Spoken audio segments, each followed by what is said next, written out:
ఈ రాత్రికాల ప్రార్థన నిమిత్తమై మనం దేవుని యొక్క వాక్యాన్ని ఆలోచన చేద్దాం.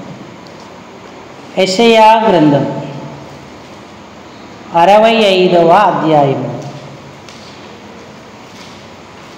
ప్రవక్త అయిన యెషయా గ్రంథం 65వ అధ్యాయము 2 వచనాలు చదువుతాం. నేను 23వ వచనం చదువుతాను. మీరందరూ కలిసి 24వ వచనం చదవండి. యెషయా 65, 23, 24. వారు వృధాగా ప్రయాసపడరు, ఆకస్మికంగా కలుగు అపాయము నొందుటకై పిల్లలను కనరు. వారు యెహోవా చేత ఆశీర్వదింపబడిన వారగుదురు. వారి సంతానపు వారు వారి యొద్దనే యుందురు.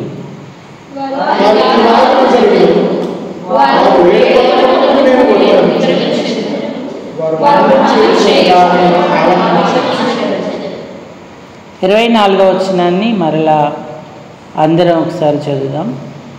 వారికి లాగున జరుగును, వారు వేడుకొనక మునుపు నేను ఉత్తరమిచ్చెదను. వారు మనవి చేయుచుండగా నేను ఆలకించెదను. చాలండి.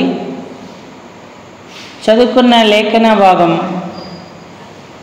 చేరి రాగలిగిన మన హృదయాలకు ఈ రాత్రికాల ప్రార్థన నిమిత్తమై హెచ్చరికగా, పురికొల్పుగా, ఆశీర్వాదకరంగా, దీవెనకరంగా ప్రేమగల దేవుడు చేయునుగాక. ఆమేన్. ప్రభు ప్రజలారా, ప్రభునందున్నటువంటి ప్రియమైన వారులారా, మనం దేవుని యొక్క వాక్యాన్ని కొంత ధ్యానపూర్వకంగా ఆలోచన చేద్దాం. నిజ దేవుడు ఏర్పరచుకున్న ఇశ్రాయేలే కాదు, అన్యజనాంగములో నుండి కూడా ఆయన వైపు తిరిగిన వారందరికీ ఆయన ఎంతో సహాయం, మేలు చేస్తూ వచ్చాడు. అన్యజనురాలైన రాహాబును, రూతును, అలాగే నయమానును,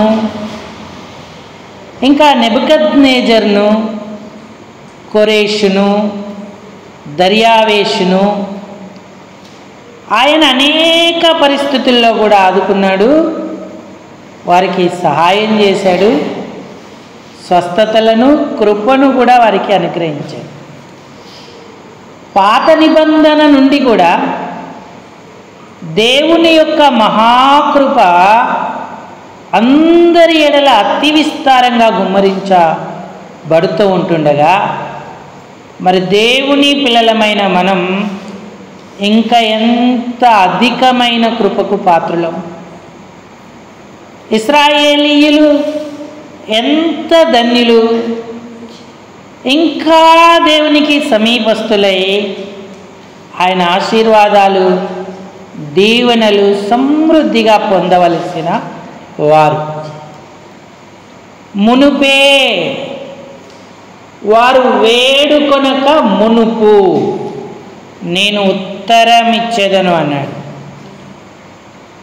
మునుపే వారి జీవితాలలో దేవుడు గొప్ప కార్యాలు చేశాడు. అయితే వారు అది గ్రహించలేక ఎంతో అపాయకరమైన స్థితిలోకి వెళ్ళారు.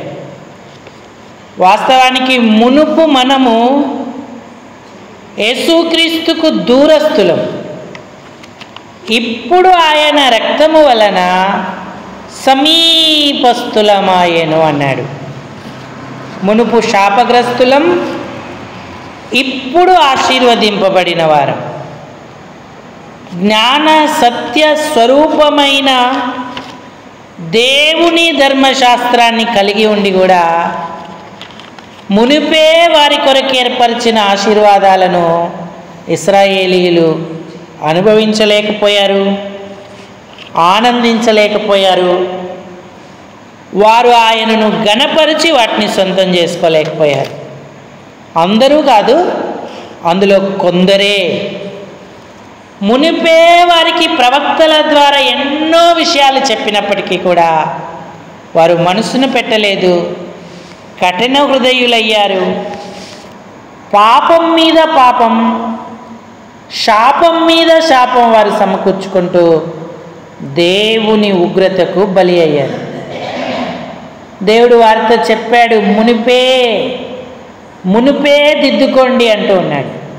ఇర్మియా గ్రంథం 13వ అధ్యాయానికి రండి.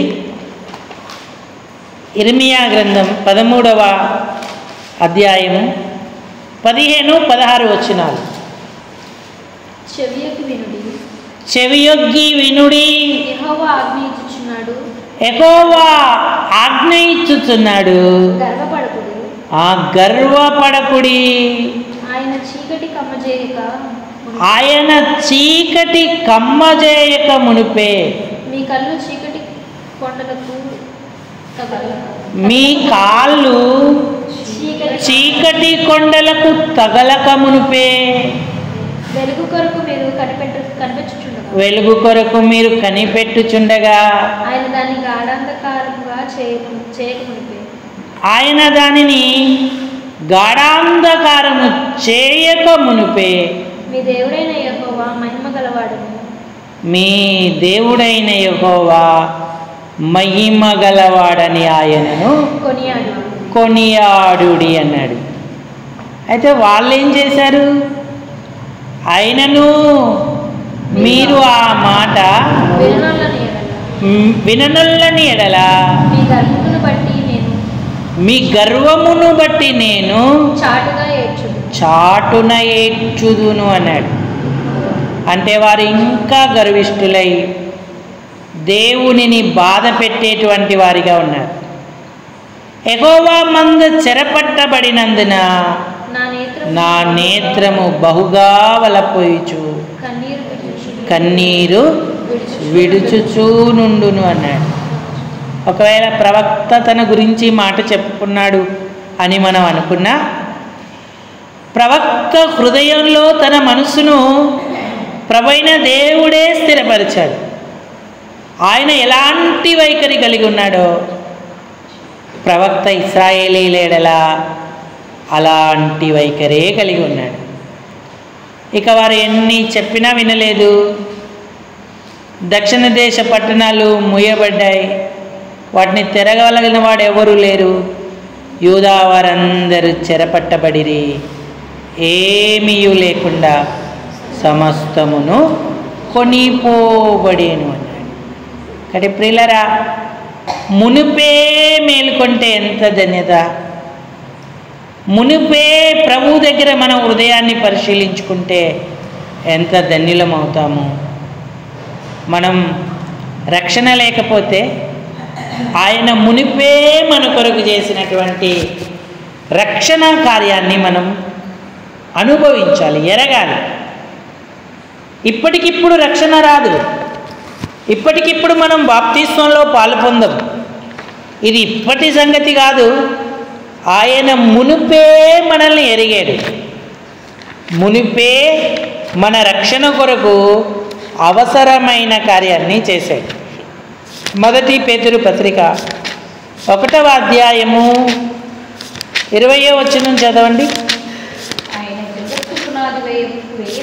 ఆ జగత్తు పునాది వేయబడక మునిపే యేసుక్రీస్తు వారు ఈ 2000 సంవత్సరంలోనో నిన్ననో మొన్ననో మనందరి పాప పరిహారం కొరకు నియమింపబడినవాడు కాదు. జగత్తు పునాది వేయబడక మునిపే ఆయన మన కొరకు నియమింపబడ్డాడు, మన కొరకు శిలువ మరణం పొందాడు, మన కొరకు పునరుద్ధానుడయ్యాడు.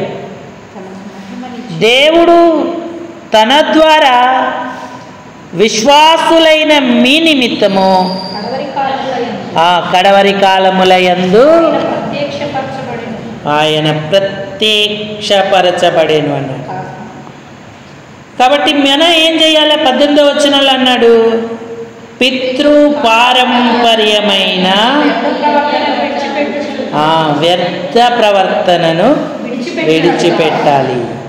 ఎందుకంటే వెండి బంగారాల వంటి క్షయ వస్తువుల చేత మీరు విమోచింపబడలేదు,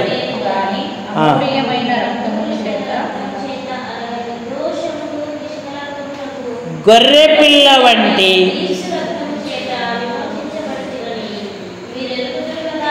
కాబట్టి రక్షణ ఎంత గొప్పది.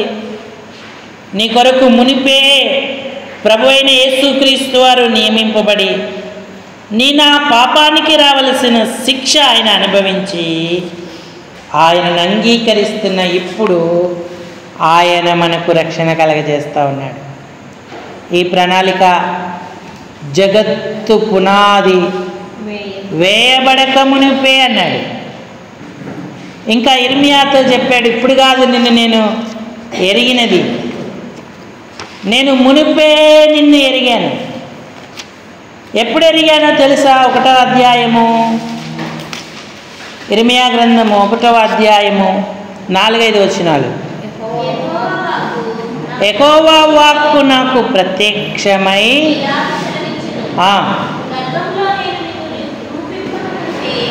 గర్భములో నేను నిన్ను రూపింపక మునిపే నిన్నెరిగి తిని, నీవు గర్భము నుండి బయలుపడక మునిపే నేను నిన్ను ప్రతిష్ఠించి తిని నిన్ను నియమించి తిని అన్నాడు. మునిపే రక్షించి తిని అన్నాడు, మునిపే ఎరిగి తిని అన్నాడు, మునిపే ప్రతిష్ఠించి తిని అని చెప్తా ఉన్నాడు. ముందటనే దేవుడు మనలను హెచ్చరిక చేస్తూ ఉంటుండగా రక్షణ పొందకుండా మన హృదయాన్ని ఎంతకాలం కఠినపరుచుకుంటాం? యేసు మన పాపాల కొరకు ప్రాణం పెట్టాడు, రక్తం కార్చి చనిపోయి తిరిగి లేచాడు. ఈ శుభవార్త నమ్మిన వారందరినీ ఆయన రక్షణలోకి నడుపుతున్నాడు, పాపక్షమాపణ వారికి ఇస్తూ ఉన్నాడు. మునుపు నీ కొరకు చేయబడిన ఈ కార్యాన్ని నువ్వు విశ్వసిస్తే ఇప్పుడే నువ్వు ధన్యుడు అవుతావు, రక్షణ యొక్క ఆశీర్వాదాన్ని అనుభవిస్తావు. కాబట్టి మన హృదయాలను కఠినపరుచుకోకుండా తల్లి గర్భమునకు పడక మునుపే, తల్లి గర్భములో నుండి బయలుపడక మునుపే, జగత్తు పునాది వేయబడక ముందే క్రీస్తులో నిన్ను నన్ను ఆయన ఏర్పరచుకున్నాడని ఎరిగిన వారమై ఆయనను మహిమపరచాలి. మనం పశ్చాత్తాపడి నేను పాపిని ప్రభువుని ఒప్పుకుంటే చాలు, ఆ గొప్ప రక్షణ మనం అనుభవిస్తాం. నరకపు శిక్ష, ఆరని అగ్ని నుంచి తప్పించుకుంటాం. ఈ జీవిత యాత్రలో ఎంతో శాంతి, నెమ్మదిని మనం అనుభవిస్తాం. రెండవది, రక్షింపబడినటువంటి మనము అతిశయిస్తూ గర్వంగా ఇశ్రాయేలీయుల వలె నడుచుకోకూడదు.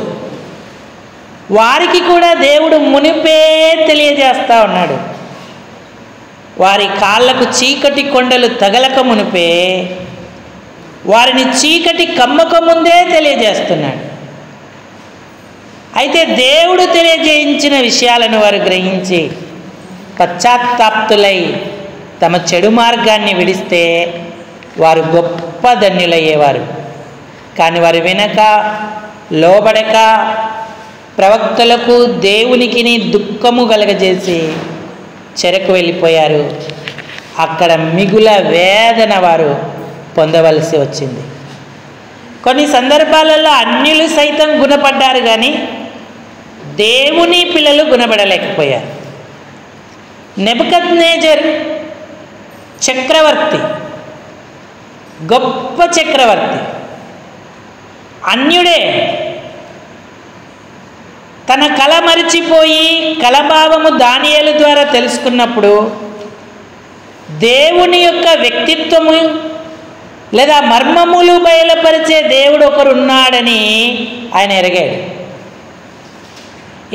కానీ మరలా ఒక ప్రతిమను నిలువబెట్టి దానికే పూజించాలని, నమస్కరించాలని శాసనం చేశాడు. అప్పుడు షద్రక్ మేషక్ అబేద్నెగోలు లోబడనందున అగ్నిగుండంలో పడవేశాడు. అయితే అగ్ని వారికి ఏ హాని చేయలేదు. అప్పుడు నెబుకద్నెజర్ ఏమన్నాడంటే, దేవుడు ఈ విధంగా రక్షించగల దేవుడు ఎక్కడ ఉన్నాడు అని అడిగాడు. ఏ దేవుడైనా ఉన్నాడా అని ప్రశ్నించాడు. అంతేకాదు, ఆయన శక్తిని తెలుసుకున్నవాడై వీరి దేవుడే పూజార్హుడు అని ప్రకటన చేశాడు. సకల సంస్థానాలలో ఎవడు వీరి దేవుణ్ణి దూషిస్తాడో వారి ఇల్లు పెంటగా ఉంటుంది, వాడు మరణశిక్ష నొందుతాడు అని ప్రకటన చేశాడు. ఇవన్నీ జరుగుతున్న దేవుణ్ణి, నిజదేవుణ్ణి ఎరిగి ఆయనను కొనియాడడానికి బదులుగా ముందే అతనికి కళ ద్వారా దేవుడు అతని పరిస్థితిని చెప్తా వచ్చాడు. అతనికి రెండవ కళ ఒకటి వచ్చింది. ఆ కళలో ఒక పెద్ద చెట్టు కనబడింది. ఆ చెట్టు ఆకాశమునంత ఎత్తుగా పెరిగింది. ఆ కొమ్మలలో ఆకాశ పక్షులు ఉన్నాయి, చెట్టు నిండా ఫలాలు ఉన్నాయి, కొమ్మలు సొగసు, ఆకులు సొగసుగా ఉన్నాయి. దాని నీడన అడవి జంతువులు కూడా పడుకున్నాయి. ఒక దేవదూత వచ్చి ప్రకటించాడు, ఈ చెట్టు నరికేయండి అని. ఆ చెట్టు నరకబడినప్పుడు అది కూలిపోయింది, పక్షులు ఎగిరిపోయాయి, పండ్లన్నీ ఎత్తి వేరే చోట పడేశారు. చెట్టు నీడన ఉన్నటువంటి అడవి జంతువులన్నీ కూడా పారిపోయాయి. ఇంకా ఇనుము, రాగి ఆ ఒక కట్టు దానికి కట్టారు. 7 కాలాలు ఆ చెట్టు అలాగే మంచుకు తడిసి గడ్డిలో ఉండి పెరగవలసి వచ్చింది. ఈ కళ నెబుకద్నెజరుకు మునుపే దేవుడు తెలియజేశాడు. ఒకవేళ అతను పశ్చాత్తాపడి బాధపడి తన చెడు మార్గాలను విడిస్తే భవిష్యత్తులో అతనికి అలాంటిది రాదు. ఈ కళ చెప్పి, దానియేలు ఈ కళ భావము నాకు వివరించు అని అడిగినప్పుడు 1 గంట సేపు దానియేలు విస్మయం పొందాడు, తబ్బిబ్బు పడ్డాడు. రాజా, ఈ తీర్మానం నిన్ను ద్వేషించిన వారికి కలుగునుగాక, నీ శత్రువులకు కలుగునుగాక అన్నాడు. ఆ కలభావం ఆయన చెప్పాడు. ఆ చెట్టు ఎవరో కాదు, నువ్వే. నిన్ను నరికేస్తారు, మనుషులు తరిమేస్తారు నిన్ను. నువ్వు ఎంతో వృద్ధి పొందినప్పటికీ, నీ నీడను ఎంతమంది నివసించినప్పటికీ కూడా మనుషులు నిన్ను తోసేస్తారు. నువ్వు 7 కాలాలు గడ్డి మేస్తావు, పశువులే ఉంటావు, ఆకాశపు మంచు నీ మీద పడుతుంది అని చెప్పాడు. ఎందుకు అతనికి కళ మునిపే దేవుడు చూపించాడంటే, దేవుడు తనకిచ్చిన స్థానాన్ని, తనకు అనుగ్రహించినటువంటి కృపను గ్రహించక అతిశయిస్తూ ఆయన పాపములను మానక చేస్తూ వచ్చాడు. అందుకు దానియేలు ఈ కళాభావాన్ని వివరించి నెబుకద్నెజరుతో ఏమన్నాడు? 27వ వచనం, 4వ అధ్యాయం. రాజా, నా యోచన నీ దృష్టికి అంగీకారమవునుగాక. ఒకవేళ నీవు నీ పాపాలను మాని నీతి న్యాయాలను అనుసరించి నీవు బాధ పెట్టిన వారి యందు కరుణ చూపిన ఎడల నీకున్న క్షేమం నీకిక మీదట నుండునని దానియేలు ప్రత్యుత్తరమిచ్చెను అన్నాడు. 1 సంవత్సరం గడిచింది అంతే. తన గర్వము చేత, అతిశయం చేత తాను మాట్లాడిన మాటలను బట్టి జాగరూకుడగు దేవదూత జరిగించిన ఆ ప్రకటన ద్వారా అతనికి సంభవించింది. మీరు ఇంటికి వెళ్ళాక ఈ విషయాన్ని చదువుకోవచ్చు. 4వ అధ్యాయంలో ఇదంతా కూడా రాయబడి ఉంది. కానీ నెబుకద్నెజరు గుణపడ్డాడు. 7 కాలాలు గడిచిన తర్వాత అతడు బుద్ధి తెచ్చుకున్నాడు. 7 కాలాలు గడ్డి మేసాడు, పశువులే అడవుల్లో ఉన్నాడు. కానీ దేవుడు మరి అతనికి మానవ బుద్ధి మరలా ఇచ్చినప్పుడు యెహోవాను ఆయన కొనియాడాడు, ఆయనకే కృతజ్ఞతాస్తుతులు చెల్లించాడు. చూడండి 4వ అధ్యాయము 34 నుంచి సహాయం చేయండి. ఆ కాలము గడిచిన పిమ్మట నెబుకద్నెజరును నేను మరలా మానవ బుద్ధి గలవాడనై నా కళ్ళు ఆకాశము తట్టు ఎత్తి చిరంజీవియు సర్వోన్నతుడగు దేవుని స్తోత్రము చేసి గణపరచి స్తుతించి తిని ఆయన ఆధిపత్యం చిరకాలము వరకు, ఆయన రాజ్యం తరతరాలకు ఉన్నది అన్నాడు. ఇంకా 37వ వచనంలో ఏమన్నాడు? ఈలాగు నెబుకద్నెజరును నేను పరలోకపు రాజు యొక్క కార్యములన్నీ సత్యములు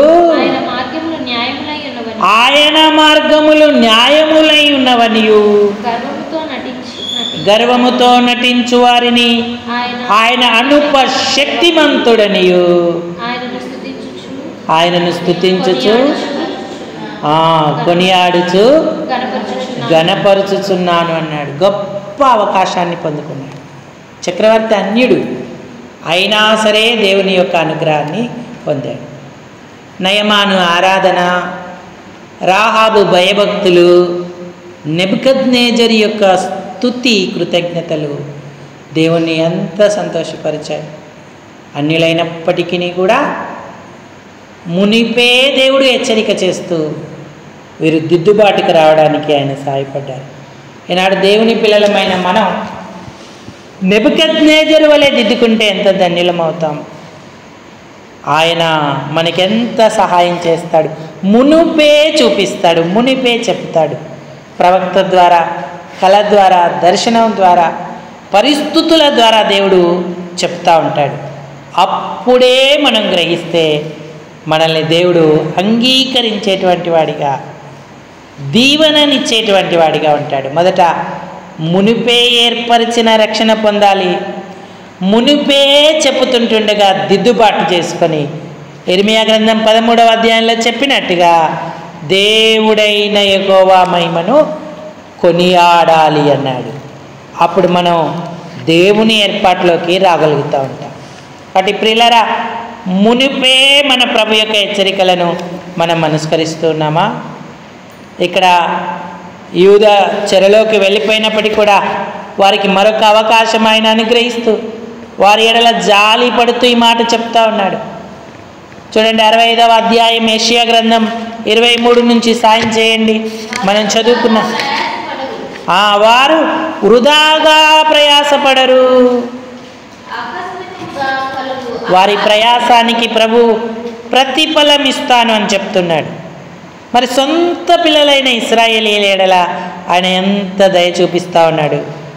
కొరింథీ పత్రికలు అంటాడు, ప్రభువునందు మీ ప్రయాసం వ్యర్థము కాదు అంటాడు. మీరు దాన్ని ఎరగండి, అది వ్యర్థము కాదని ఎరిగి కదలని వారును స్థిరులై ప్రభు కార్యాభివృద్ధి నందు ఎప్పటికీ ఆసక్తులయ్యుండుడి అన్నాడు. ఎందుకంటే మన ప్రభువు మన మీద ఎప్పుడు దయగలవాడే. మునిపే రక్షించాడు, మునిపే ఎరిగాడు, మునిపే ప్రతిష్ఠించుకున్నాడు, మునిపే మనలను హెచ్చరిక చేస్తూ సరిచేయడానికి ఆయన ప్రయత్నం చేస్తూ ఉన్నాడు. ఇప్పుడు అంటున్నాడు, మునిపే వేడుకొనక మునిపే నేను వారి మనవి ఆలకిస్తాను. 25వ వచనం, 65, 24 చదవండి. యెషయా 65, 24 వారికి ఈలాగు జరుగును, వారు వేడుకొనక మునుపు నేను ఉత్తరమిచ్చేదను అన్నాడు. వేడుకొనక మునుపే ఉత్తరం సిద్ధపరచబడింది. నువ్వు వేడుకుంటావని ఆయనకు తెలుసు. అందుకని ఆయన జవాబు ముందే సిద్ధపరిచాడు. మత్తయిలో మంచి మాట చెప్పాడు ప్రభు. 6వ అధ్యాయం 8వ వచనం, మీరు వారి వలె ఉండకుడి, మీరు వారి వలె ఉండకుడి, మీరు మీ తండ్రిని అడగక మునిపే, మీరు మీ తండ్రిని అడగక మునుపే మీకు అక్కరగానున్నవేవో మీకు అక్కరగానున్నవేవో ఆయనకు తెలియదు. మనకెంత భరోసా, ఎంత ధైర్యాన్ని ఈ వచనం కలిగిస్తూ ఉంది. మీరు మీ తండ్రిని అడగక మునుపే మీకేమేమి అక్కరలు ఉన్నాయో ఆయనకు తెలియను అంటూ ఉన్నాడు. మనకి ఇహ సంబంధమైన అక్కరలు, పర సంబంధమైన అక్కరలు ఉన్నాయి. ఈ అక్కరలు తీర్చబడ్డానికి ఎంతో ఎదురు చూస్తూ ఉన్నాం. ఇహ సంబంధంగా ఎలా పోషించబడాలి, రేపటి గురించి ఏంటి, నా ఆర్థిక పరిస్థితులు, అనారోగ్యాలు, అప్పులు, నేను అక్కడక్కడ కట్టవలసినవి, నా పోషణ విషయమై ఏంటి అని మనం చింతపడుతూ ఉంటాం, ప్రార్థించాలని వాంఛిస్తూ ఉంటాం.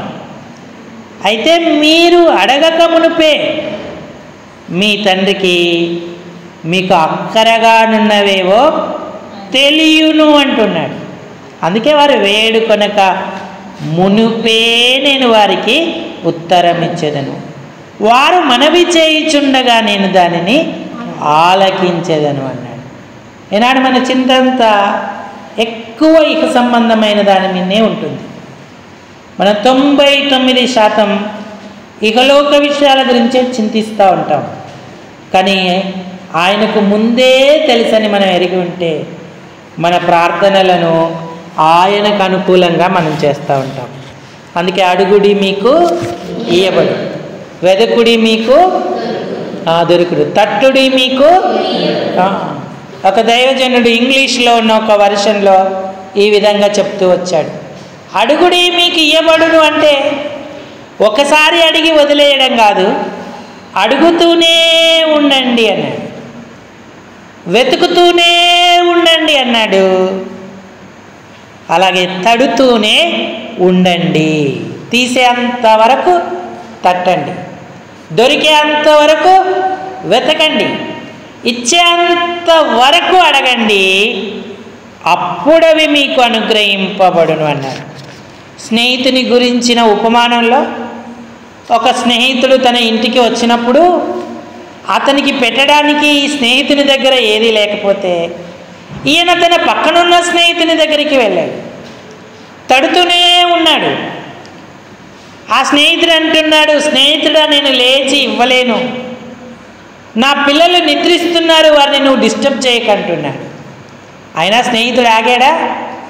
మళ్ళీ తడుతూనే ఉన్నాడు, మళ్ళీ తడుతున్న ఏదో సమాధానం చెప్పాడు. కానీ దానికి ఇంకా ఈ స్నేహితుడు ఆగలేదు, ఇంకా తడుతూనే ఉన్నాడు. అప్పుడు అతడు లేచి తలుపు తీసి తన స్నేహితుడిని మాటి మాటికి సిగ్గుమాలి అడిగినందుకు అతడికి కావలసినవన్నీ ఇచ్చును కదా అన్నాడు. అటువలే మీరును అడుగుడి అన్నాడు. ఎంత ధన్యత! మన పరలోక స్నేహితుడు ఎప్పుడెప్పుడు ఇద్దామా అని చేతిలో పట్టుకొని ఉన్నాడు, ఎదురు చూస్తూ ఉన్నాడు. అయితే తడుతున్న వారు ఎంతమంది, తడుతూనే ఉండేవారు ఎంతమంది? మన అనుభవాన్ని పొందుతున్నామా? కనాను స్త్రీ అడిగి వదిలేయలేదు, ఆమె అడిగింది, పట్టుదల పట్టింది, ఇచ్చేంత వరకు ఆయనను వెంబడిస్తూనే వచ్చింది. నేను పిల్లల రొట్టె మిక్క తీసి కుక్క పిల్లల వేయుటకు రాలేదమ్మా అన్నాడు. అప్పటికీ ఆయన్ని వెంబడిస్తూనే ఉంది. ఆమె ఏమందంటే, అయ్యా పిల్లలు రొట్టె తింటూ ఉంటే భోజన బల్ల మీద నుంచి ఒక్క రొట్టె ముక్కైనా కింద పడదా అని ఎదురు చూడవా కుక్కలు? నేను అలాంటి దాన్నైనా అనుకొని చిన్న సహాయము నాకు చేయమని అన్న భావనతో ఆయనను అడుగుతూ వచ్చింది. అప్పుడు ఆయన వెంటనే అన్నాడు, అమ్మా నీ విశ్వాసం గొప్పది, నీవు కోరినట్టే నీకు అవునుగా కన్నాడు. ఇవన్నీ మనకు తెలిసిన సందర్భాలే, అందుకే రెఫరెన్సులు చెప్పట్లేదు. అంటే ప్రియులారా, కనాను స్త్రీ అడిగి అడిగి పొందుకుంది. స్నేహితుడు తట్టి ఆయన పొందుకున్నాడు. మరి వెతికినటువంటి వారికి కూడా ఆయన ముందే సహాయాన్ని సిద్ధపరిచినట్టుగా, మరి భర్తిలోమై గుడ్డి భర్తిమై, దావీదు కుమారుడా నన్ను దాటిపోకు అని ఆయన కాళ్ళను పట్టుకున్నాడు, కేకలు వేశాడు. అయితే ఆయన కేకలు విని నేను నీకేమీ చేగోరుచున్నాను అన్నాడు. నాకు దృష్టి కావాలని ఆయన అడిగాడు. అప్పుడు దేవుడు ఆయనకు దృష్టిని ఇచ్చాడు. దాటిపోలేదు, వెతుకుతున్న వారికి ఆయన ప్రత్యక్షమయ్యాడు, వారికి సహాయం చేస్తూ వచ్చాడు. మునిపే రక్షించాడు, మునిపే ఎరిగాడు, మునిపే ప్రతిష్ఠించుకున్నాడు, మునిపే హెచ్చరిక చేశాడు, మునిపే ప్రార్థన వినడానికి ఆయన సిద్ధంగా ఉన్నాడు. అయితే అడుగుతూ వెతుకుతూ తడుతూ ఉన్నవారికి ఆయన తప్పక సహాయము చేసేటువంటి వాడిగా ఉన్నాడు. ఆయన మన ఎడల ఎంత కనికరాన్ని చూపిస్తున్నాడో మనం గ్రహిస్తే ప్రార్థించకుండా వెతకకుండా తట్టకుండా మనం ఉండలేము. ఆయన కార్యాలు గొప్పవి. అన్యజనులు ఆయనను తెలుసుకొని ఆయన గణపరుస్తుంటుండగా దేవుని బిడలమైన మనం ఎందుకు వెనకడుగు వేయాలి? ఇశ్రాయేలీయులను ఎంత ప్రేమించి వారి కొరకు దేవుడు ఎంత సహాయం చేశాడు. కాబట్టి ఈ రాత్రి కూడా మనం నిరాశపడద్దు. ఒకసారి ఒక విశ్వాసి ప్రయాణం చేస్తూ ఒక బస్సు ఎక్కింది. ఆమె బస్సు ఎక్కినప్పుడు ఆమె పాపం మర్చిపోయింది. ఆమె బస్సు ఎక్కితే వాంతులు వస్తాయి, వికారంగా ఉంటుంది, ప్రయాణం చేయడం ఆమె వల్ల కాదు, తల తిప్పుతూ ఉంటుంది. ఆమె ప్రయాణం చేసే ప్రతిసారి ఒక నిమ్మకాయ తన బ్యాగ్లో పెట్టుకొని వచ్చేది. కానీ ఈసారి ఆమె మర్చిపోయింది. అంతకు మునుపే ఒక నాస్తికుడు ఆ బస్సు ఎక్కి ఆమెకు ఎదురుగా కూర్చొని ఉన్నాడు. అతని అక్కడ కూర్చొని ఉన్నాడు. ఆయన కొన్ని సామాన్లు తీసుకున్నాడు. ఈమె ఆ ఎదురు సీట్లో కూర్చొని ఆమె గుర్తొచ్చింది, అయ్యో నేను నిమ్మకాయ మర్చిపోయానే, నిమ్మకాయ తీసుకురాలేదు, ఇప్పుడు ఎట్లా ఈ ప్రయాణంలో ఎన్నిసార్లు వాంతులు చేయాలో, ఎన్నిసార్లు ఏ పరిస్థితి ఎదురవుతుందో అని చెప్పి మనస్సులో ప్రార్థించుకుంటుంది. ప్రభా నాకు సహాయం చేయవా, ఒక్క నిమ్మకాయ ఎక్కడి నుంచైనా నాకు ఇవ్వని చేతులు జోడించి ప్రార్థన చేసుకుంటుంది. ఈ నాస్తికుడు ఆమెను చూసి అనుకున్నాడు, ఈ క్రైస్తవులు ఎక్కడ చూసినా ప్రార్థన అంటూ వాళ్ళ దేవునికి అవమానం చేస్తూ ఉంటారు, నుండి ఈమెకు తగిన గుణపాఠం చెప్తాను నేనని తన మనసులో అనుకున్నాడు. ఆమె మనసులో చెప్పుకుంటుంది, ఈయన మనసులో అనుకుంటున్నాడు. ఆమె ప్రార్థన గట్టిగా మనసులో చెప్పుకుంటూ కన్నీళ్ళు కూడా వస్తూ ఉన్నాయి, ప్రభా సాయం చేయి, ఒక్క నిమ్మకాయ ఇవ్వని మనసులో అనుకుంటాను. ఈ నాస్తికుడు బస్సు ఎక్కినప్పుడు నిమ్మకాయల మూట ఒకటి తెచ్చుకున్నాడు బ్యాగ్ నిండా. ఈమెను ఎట్లాగైనా అవమానపరచాలని చెప్పి ఆయన ఆ నిమ్మకాయ తీసి ఇలా ప్రార్థన చేసుకుంటున్న ఆమె చేతిలో వేశాడు. ఆమె కళ్ళు తెరిచి చూసేసరికి చేతిలో నిమ్మకాయ. ఆశ్చర్యపడింది, దేవా నువ్వు ఎంత గొప్పవాడో, నా ప్రార్థన విన్నావు అని అంది. ఏమ్మా మీకు ఎక్కడా పని లేదా, ఎప్పుడు బస్సులో కూర్చున్నా, బస్ స్టాండ్కి వెళ్ళినా, హాస్పిటల్కి వెళ్ళినా ఇదే ప్రార్థన, ఏంటి నువ్వు అట్లా దేవుని ప్రార్థన చేస్తున్నానంటే, మా దేవుడు గొప్పవాడు కదా, నాస్తికుడు, ఇతర దేవతలు గొప్పవాళ్ళు కదా, అసలు దేవుడు ఉన్నాడు అంటూ మాట్లాడుతూ వచ్చాడు. అయ్యా నీకు చాలా వందనాలయ్యా, నేను ఏదైనా అడిగాను అదే నువ్వు నా చేతిలో పెట్టావు, నీ ద్వారానే దేవుడు నేను కోరింది, నువ్వేం కోరావమ్మంటే నేను బస్సు ఎక్కినప్పుడు వాంతులు చేసుకుంటానయ్యా, నాకు పడదు, నిమ్మకాయ అడిగాను, నా మనసులో అడిగాను, నిమ్మకాయ దేవుడు నీ ద్వారా నాకు ఇచ్చాను. అంటే దేవుడిని నమ్మని వాడి ద్వారా కూడా దేవుని పిల్లలకి ఏం చేశాడు, ఆయన సహాయము చేశాడు. ఆశ్చర్యపడ్డాడు. ఆమె నిమ్మకాయ అడుగుతుందని ఈయనకి తెలియదు, ఆమెను అవమానపరచడానికి నిమ్మకాయ ఆమె చేతిలో పెట్టాడు. మునుపే దేవుడు సిద్ధపరిచాడు. నువ్వు హాస్పిటల్కి వెళ్ళు, బస్ స్టాండ్కి వెళ్ళు, నీ అక్కరల కొరకు నీకు సహాయం చేయడానికి ఎవరినో ఒకరిని దేవుడు అక్కడ నీ కొరకు సిద్ధపరిచి ఉంటాడు. కాబట్టి మనం ప్రార్థించడంలో ఎందుకు వెనకడుగు వేస్తూ ఉన్నాం? మునిపే, రక్షణ మునిపే సిద్ధం. మునిపే మనం ఆయన చేత ఎరగబడిన వారం, ప్రతిష్ఠింపబడిన వారం. అయితే మనం చేయాల్సిందల్లా మునిపే హెచ్చరిక చేస్తుంటుంటే దిద్దుకోవాలి.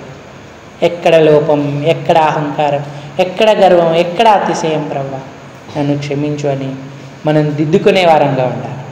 ఎప్పుడైతే దిద్దుకుంటామో, గుణపడతామో, నెబుకద్నెజరు వలె ఆయనకు ఆరాధన చెల్లిస్తాం. ఆయన మనకు మరింత సమీపం అవుతాడు. మునిపే మన అక్కర్లు తీరుస్తాడు. అవి మన వైపు, మన కొరకు సిద్ధపరచబడినవిగా ఉంటాయి. అప్పుడు మనం ధన్యులమవుతాం. అటు అడుగుట మానొద్దు, వెదుకుట మానొద్దు, తట్టుట మానొద్దు. దేవుడి తలంపులను దీవించునుగాక. అందరూ తలలు వంచి కళ్ళు మూసుకోండి. మనం ప్రార్థనలోకి వెళదాం.